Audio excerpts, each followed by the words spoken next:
Jadi pada video ini saya bakal menjelaskan bagaimana sih cara merangkai untuk praktikum dengan judul sistem transmisi pendek, menengah, dan panjang, dan juga untuk kompensasi saluran transmisi. Jadi pada video ini juga bakal dijelaskan komponen apa saja yang dipakai pada praktikum ini. Nah, jadi sebelum melaksanakan praktikum, saya bakal menjelaskan alat-alat apa saja yang bakal digunakan di praktikum ini. Jadi yang pertama itu ada namanya triphase FCCB, ini ada fuse dan MCCB untuk sebagai pengaman, dan ini masukkan sumber dari 3 fasa. Lalu setelah itu ada transformator 3 fasa, ini jenisnya yang bisa di tapping, jadi masukannya bisa di tapping untuk berapa volt dan keluarannya juga bisa. Lalu kita lanjut ke transmission line model 415 volt. Di sini ada 3 untuk transmission line dan netralnya, di mana di sini juga ada parameter RL dan C yang diatur sesuai dengan praktikumnya nanti untuk transmisi pendek, menengah, dan panjang. Nah, selain transmission line ini juga ada alat pengukuran berupa intelligent three-phase electrical meter untuk pengukuran tegangan dan arus. Nah, setelah itu juga ada beban-beban yang digunakan. Pada sisi beban nantinya ada resistive load yang bisa diatur dari 400, 600, dan 1,2 kilo ohm. Lalu ada capacitive load yang akan digunakan untuk perbaikan faktor daya nantinya dengan berbagai macam tappingnya juga. Dan yang terakhir ada inductive load yang akan digunakan sebagai beban induktif nantinya yang akan dikombinasikan dengan resistive load.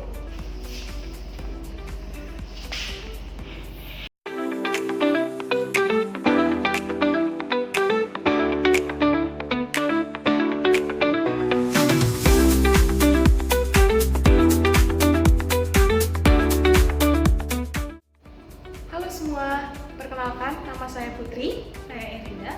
Jadi kali ini kami akan menunjukkan bagaimana cara merangkai rangkaian percobaan transmisi pendek, menengah, dan juga panjang.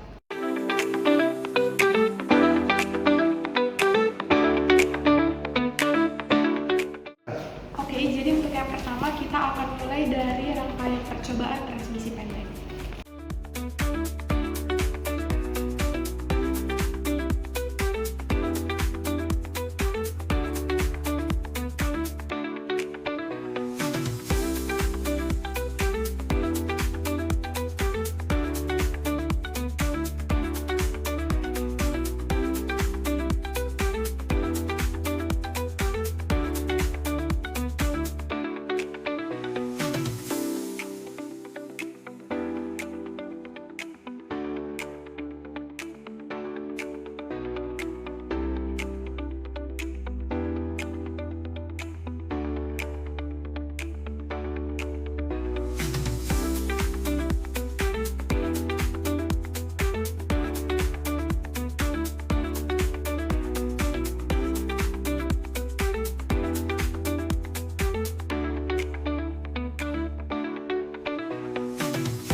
Oke, jadi ini adalah rangkaian percobaan dari transmisi pendek. Kemudian kita akan mencoba melihat hasil pengukurannya dengan menghidupkan simulator.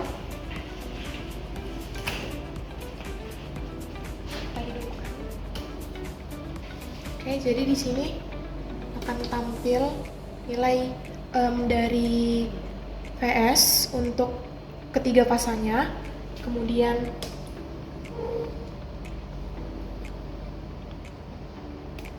ini adalah nilai dari PR ketiga fasanya.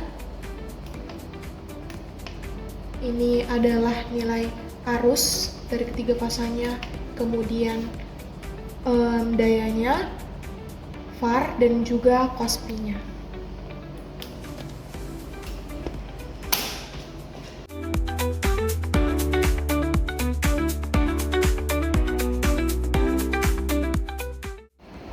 Oke, jadi sekarang kita akan merangkai rangkaian transmisi menengah, di mana rangkaian transmisi menengah ini terbagi menjadi dua, yaitu transmisi menengah P dan juga transmisi menengah T.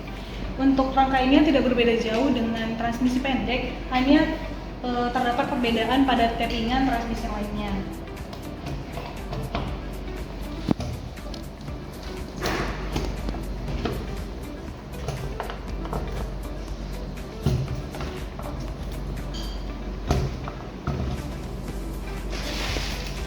Dalam analisis rangkaian saluran transmisi menengah terdapat dua metode analisis, yaitu dengan analisis menengah P dan juga menengah T.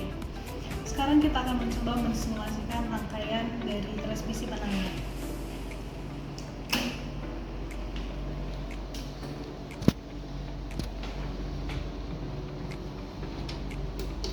Dapat dilihat nilai VS-nya.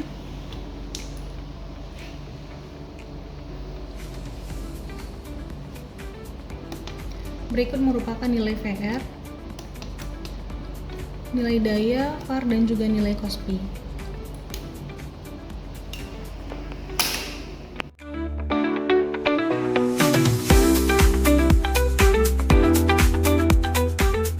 Jadi sekarang kita akan masuk pada rangkaian percobaan transmisi panjang, di mana rangkaian percobaannya dapat dilihat pada simulator berikut.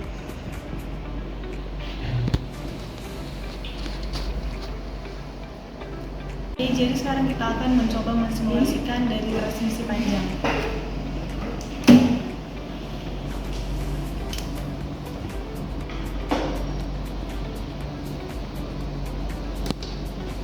Dapat dilihat nilai VS-nya.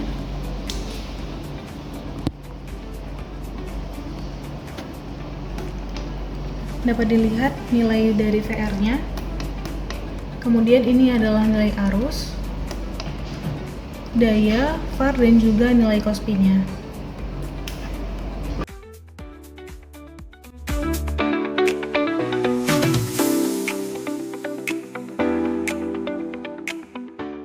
Sekarang kita masuk pada rangkaian percobaan kompensasi SAN pada saluran transmisi menengah. Rangkaian percobaan dapat dilihat sebagai berikut.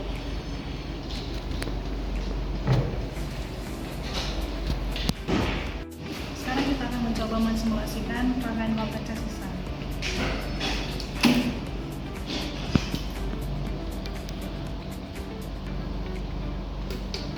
Dapat dilihat nilai VS,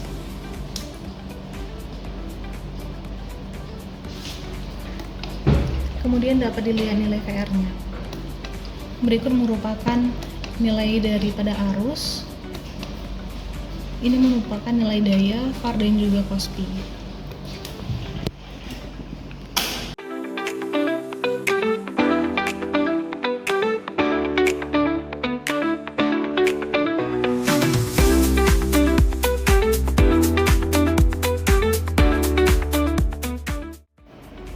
Perkenalkan, nama saya Eleta Satria.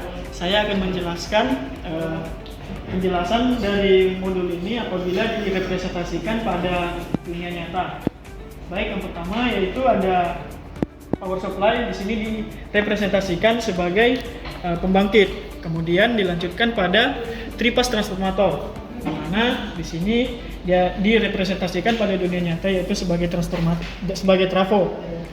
Kemudian di sini juga bisa kita tapping trafonya sesuai rating tegangan yang kita inginkan. Lalu di sini dilanjutkan dengan transmission line. Nah, transmission line ini bisa kita representasikan sebagai jalur transmisi yang akan kita gunakan pada dunia nyata. Kemudian kita lanjut ke beban, di mana beban yang digunakan yaitu ada resistive load, kemudian ada inductive load. Lalu ada juga beban yang kita gunakan yaitu capacitive load. Di mana capacitive load ini pada dunia nyata itu bisa kita representasikan sebagai kapasitor bank untuk memperbaiki faktor daya yang akan kita gunakan.